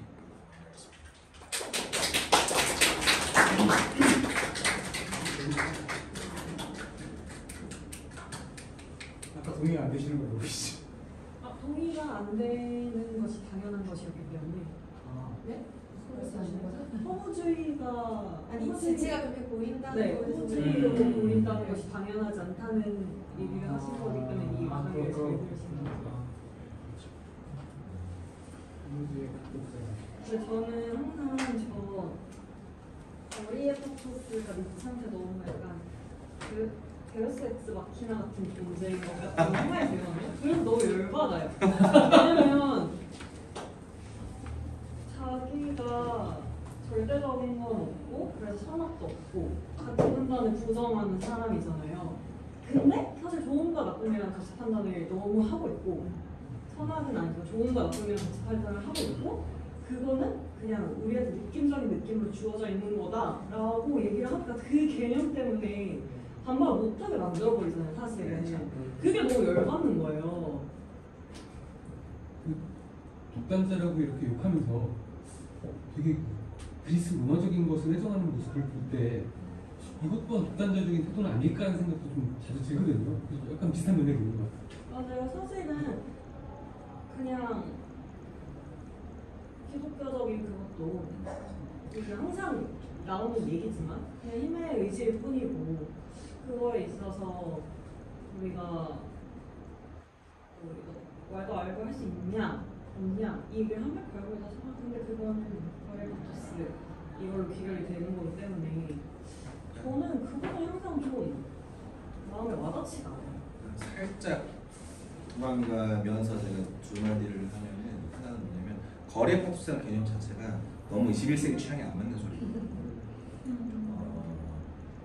거리의 파토스라는 단어를 관점으로 바꿔요. 지금 우리가 얘기하는 왜냐면 너 관점도 없어라고 할 때 내가 관점도 없다고 주장할 사람은 없거든요. 니체가 말하는 거 뭐냐면 네가 보고 판단을 하잖아. 그 소리라서 사실은. 근데 이제 그 좋음과 나쁨을 얘기할 때 고대 로마 뭐 가장 앞에 있는 그런 얘기를 하다 보니까 이게 로마랑 얽혀 들어가서 뭔가 힘센 전사 뭐 이렇게 느껴져서 그게 헷갈리는 건데 그걸 현대적인 단어로 가져올 때는 관점이다. 관점만이 아닙니다. 그런 얘기. 약간 그 어떤 저희가 그 정념이란 게 그냥 말씀하신 대로 필링 같은 거잖아요. 근데 그거조차도 어떤 구조주의 관점에서 보면은 야구 잘하면서 학습된 거잖아요. 사실 저희 예를 들어서 똑같은 사람인데 어느 날은 그냥 머리 산발하고 대충 게임티 입고 판교에 갔을 때랑 제대로 양장을 차려입고 머리를 정리하고 갔을 때 사람들이 다르게 보잖아요. 저 사람 높게 보고 뭐 똑같은 사람인데 사실 좀 허접하게 보면 허접한 인간인가 보다고 판단하고 이런 것들이 사실 그 사람이 내가 어떤 이성적 판단 이전에 작동을 했다고 해도 사실 그 기준은 사회에서 그 사람한테 입력돼서 존재하는 거잖아요. 대체가 그런 쪽으로 공격을 당하진 않았죠. 오히려 푸코 얘기 같은데요. 약간 아니면 부르디에 쪽이나. 그러니까 어떤 얘기냐면은 이것도 두 가지로 얘기할 수 있는데 그런 구조는 있어요. 그런 구조는 있고, 그러니까 내 인식을 지배하는 그 구조는 있는데 그건 구조주의적으로 있지 않아요. 그러니까 구조주의적으로 있으려면은 내가 그 구조를 쳐다본다면 거기서 자유로울 수 있어야 되는데 그렇게는 없고 나는 그렇게밖에 볼 수 없어요. 내가 놓인 환경, 내가 놓인 상황 자체. 무슨 말씀인지 아시겠어요? 나는 시계를 위해 놓일 수밖에 없고 이것에서 벗어나는 그런 판단은 가능할 수가 없고. 그래서 구조주의적으로 이걸 볼 거면 그런 진짜 패턴과 구조가 있고 우린 여기서부터 벗어나든가 아니면 여기에 종속되거나 이런 식으로 논의를 해야 되는데 방금 말씀하신 그 사고방식 이 시대 살아간 사람 거의 모두가 가졌을 거고 근데 뭐 개박적으로 모두 연원을 찾아갈 수 있겠지만 사실 지금처럼 우리가 서로 깨끗하게 하고 만나는 시대 자체가 없었잖아요. 뭐 200년 전만 해도 굉장히 그 복잡한 기분이 드는 그런 상황이 더 많았을 거고 그러니까 그렇게 시대에 놓고 보면은 사실은 상대론을 취하기 되게 어려운 일이에요. 시대 하면 경찰님 보시기에 어쨌든 그 니체가 19세기에 발언을 하고 참 고언을 하고 20세기에 이제 들레즈웨 같은 사람에서 발굴되고 지금 이제 포스트 모더니즘 시대라고 하잖아요. 그래서 어떻게 보면은 지금 들으면서 당연히 그런 거 아닌가 말도 한 얘기 아닌가 이런 것들이 사실 어느 정도 이미 저희가 어쨌든 일상적으로 내재화돼서 그때는 되게 심각한 개념인데 지금은 그렇지 않은 그런 부분들이 있잖아요. 그리고 뭐 요새 뭐 MZ라 그래가지고 다들 뭔가 너무 제멋대로 한다 혹은 뭐 도덕적 해이에 빠져 있다 그래서 뭐 오히려 그런 기독교적인 도덕이나 선한 뭐 남에 대한 친절 이런 것들이 좀 필요하다 이런 얘기 많이 있잖아요. 그래서 보시기에 약간 지금 시대가 정말로 약간 니체적으로 다들 살고 있는 시대라고 보시는지. 그것도 할 얘기가 많은데 예를 들어 요즘 영화에서 너 자신을 찾아라 메시지하고 똑바로 못하면 굉장히 욕 많이 먹잖아요. 그러니까 너 자신을 찾아라 같은 식으로 메시지를 쓰는 게 이미 너무 오래 유행을 했고 우리는 사실은 사이즈가 나오잖아요. 아 저런 소리 하겠구나. 그 정도로 사실은 뭐랄까 니체 당시에 파괴교술 아이디어는 이미 일반화가 된 경우라고 우리는 얘기해 볼 수 있겠고 두 번째로 좀 더 친절하고 좀 더 공동체를 찾아야 한다는 그런 주장은 계속되고 있어요. 뭐 공동체, 뭐 미국 영미 쪽에서 공동체주의, 뭐 찰스 테일러, 뭐 아니면 하버마스를 얘기하면은 그 깨끗한 어떤 소통의 장, 공론의 장 같은 게 필요하다, 뭐 이런 소리들은 계속 오가고 있는 거고. 저는 거기에 그게 필요하다는 말에는 동의를 하는데 그게 가능할 거라고 생각하지 않는 주의긴 하고 그런 복잡함이 있는 거고. 그다음에 마지막 질문이 지금 시대가 니체적인 시대냐? 라고 하면 니체는 화를 냈겠죠. 왜냐면 니체적이라고 말하는 순간 지가 한 말이랑 너무 달라지는 소리입니다. 그러니까 니체가 가불기가 있어요. 짜르투스트라의 제자가 되면 안 되는 거예요. 짜르투스트라를 읽어야 되지만 짜르투스트라의 제자가 되면 안 되는 그 가불기가 좀 있어요. 그렇게 살아야지라고 가는 순간 그건 덕이 되고 새로운 고정이 되니까. 근데 관점을 통해 생성변화하는 데서 내 그걸 찾아라, 너의 그 땅을 찾아라라는 그 너무나 클리셰 같은 얘기는 사실은 지금 시대는 가능하다 그렇게 말할 수 없어요. 지금 시대가 가능하다 아니다 같은 판단조차도 이미 고정되어 버리는 그런 얘기라서 그렇게 말하는 순간 좀 의미가 퇴색되는 현상이 있는 거예요. 뭔가 기대지 않은 순수한 관점이라는 게 존재할 수 있네요. 이제 그럼 아까 했던 토크얘기로 돌아가죠. 순수 관점. 순수가 무엇인가 자체가 기대지 않는, 고정된 것을 기대지 않는. 뭐 비판 정신이나 부르는데 말가상을 마지막 보면서는. 근데 비판으로서 그건 이거야말로 작용이에요. 뭐 순수한 정신 상태가 그딴 거 아니고 작용. 어쨌든 위에서 쳐다보는 내가 지금까지라도 있잖아.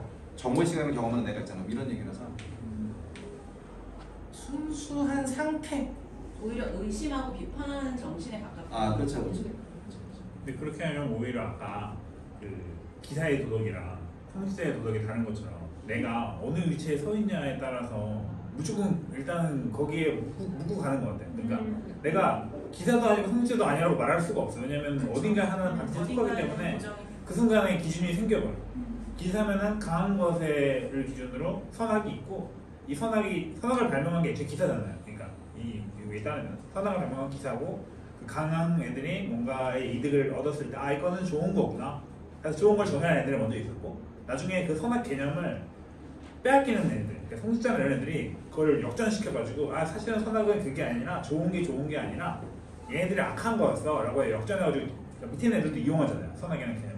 발명한 애들은 자기들의 그 이익을 위해서 이용하고 밑에 있는 애들은 빼앗기지 않기 위해서 이용하니까 빼앗는 자들은 빼앗기 위해 선악이라는 개념을 쓰고 빼앗긴 사람들은 빼앗기지 않기 위해서 선악이라는 개념을 쓰니까 어쨌든 선악이 뭔가 그런 모든 가치라든가 그런 정신승리를 하기 위한 좋은 가치인 건 맞는데 결국 유용하는 거는 자기 기준대로 쓰는 거예요. 기자는 미치적이진 않네요. 그렇죠. 저기진 않네요. 그 최근에 저는 읽은 책 중에서 송기경 그 흑개인의 시대라는 흑개인의 시대라는 책을 읽었는데 그걸 읽으면서 니체를 생각했어요. 거기에 흑개인이라는 거는 온전한 자기의 관점을 삶에 녹아내서 그 방식으로 살아내는 한 개인을 얘기하거든요. 니체가 얘기하는 부분으로 점점 가고 있다라는 내용에 가깝다고 생각해서 한번 읽어보시면 재밌어요. 되게 쉽게 풀어져 있고 그 경험감에 대한 얘기들이 있어서 좀 저는 그 책을 읽으면서 니체가 생각났어요.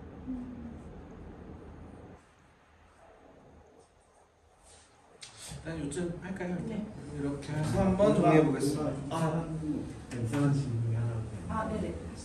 마지막 쪽에 그 글들을 보니까 이체가 되게 이제 상당히 공격적으로라고 표현하면 되게 안 좋은 것 같긴 한데 공격적으로 누군가를 이렇게 약간 도발을 하는 것처럼 말을 하는 것처럼 보이는데 제 눈에는 이 대상이 그 고정된 거에서 살고 있는 사람인 건지 아니면은 고정이 되어 무언가 고정이라는 거가 있다는 걸 모르는 사람에게 욕을 하는지를 잘 이제 이해를 못한 것 같아요. 너무 좋은 질문인데 사실상 니체가 상대하는 건 시대 정체, 시대 정체.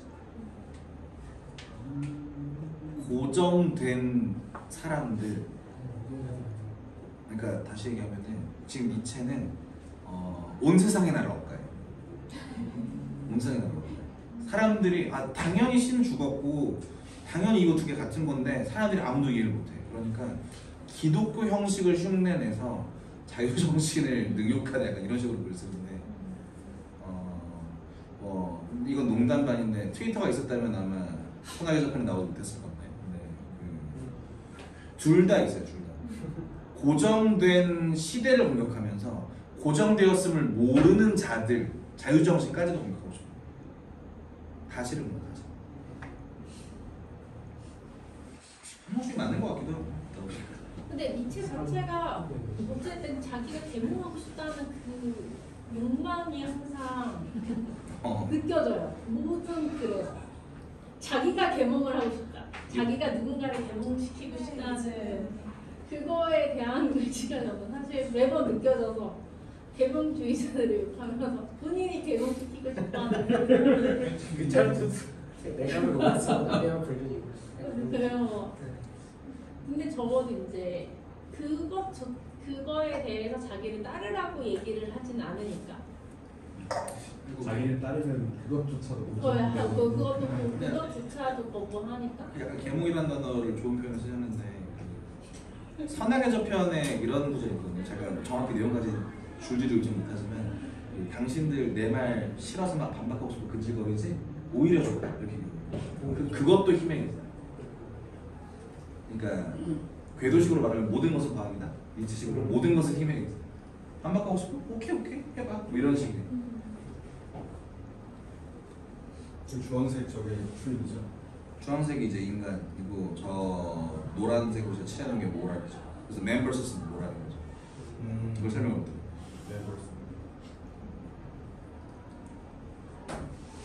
선악의 기본 봐야겠네요. 선악의 저편? 기본.